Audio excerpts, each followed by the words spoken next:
कार्यालय में आयोजित जनता दरबार में तहसील के विभिन्न गांवों के किसानों, नागरिकों और सामाजिक कार्यकर्ताओं ने जिला कलेक्टर के समक्ष अपनी समस्याएं प्रस्तुत की। इस दौरान कृषि, राजस्व, सड़कों, बिजली, सिंचाई और विभिन्न सरकारी योजनाओं से संबंधित शिकायतें और ज्ञापन 29 किसानों ने सौंपे।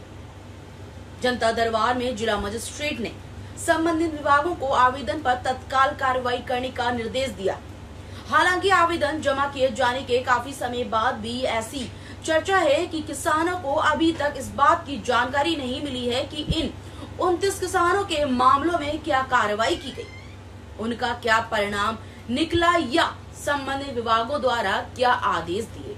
कई किसानों ने कहा कि जनता दरबार में आवेदन जमा करने के बावजूद उनके आवेदनों की कार्यवाही के संबंध में कोई आधिकारिक जानकारी उपलब्ध नहीं है। इसलिए प्रशासन से आवेदनों की वर्तमान स्थिति के बारे में स्पष्टता प्रदान करने की मांग की जा रही है। किसान प्रतिनिधियों ने मांग की है कि जिला कलेक्टर कार्यालय और तहसील प्रशासन जनता दरबार में प्राप्त आवेदनों की समीक्षा करें, प्रत्येक मामले की स्थिति की घोषणा करें और संबंधित किसानों को लिखित जानकारी प्रदान करें।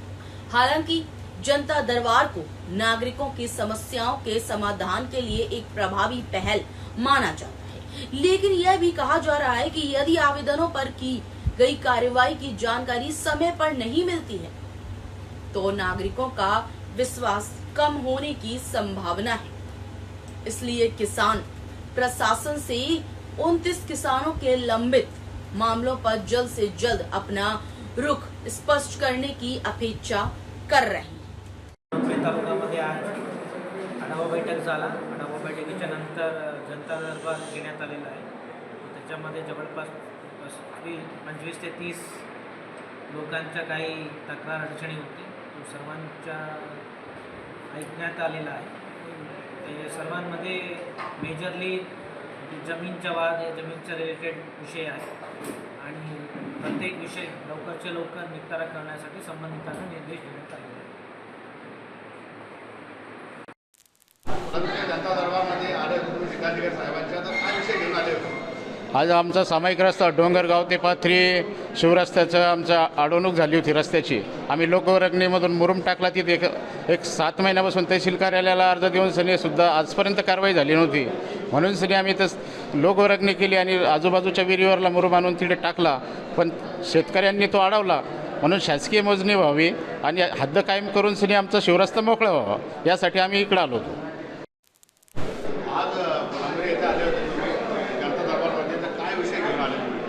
आम्ही आज दिनांक 5/6/2026 रोजी जनता दरबारमध्ये महात्मा फुले विकास महामंडळ कर्ज प्रकरण मंजूर नाही झाले याबाबत जिल्हाधिकारी विनय कुमार सर यांच्याकडे आम्ही तक्रार दाखल केलेली आहे।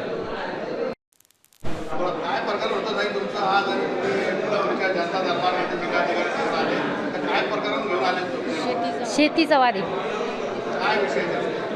आम्हाला भाऊ नसून आम्ही 5 बहिणी आहे।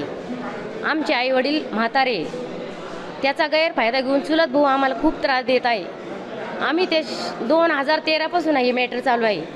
आम्ही पोलीस स्टेशनला गेलो असता तिथे सांगता हे मॅटर तुमचं म्हणजे आमच्याकडे नाही आहे, तुम्ही कोर्टात जा। कोर्ट आम्हाला म्हणजे तहसीलला बी आम्ही भरपूर वेळेस अर्ज दिले, पण आमचं म्हणजे आम्हाला न्यायच नाही मिळाला कुठंच। आणि ते अर्जसुद्धा आमच्याजवळ आज बी आहे।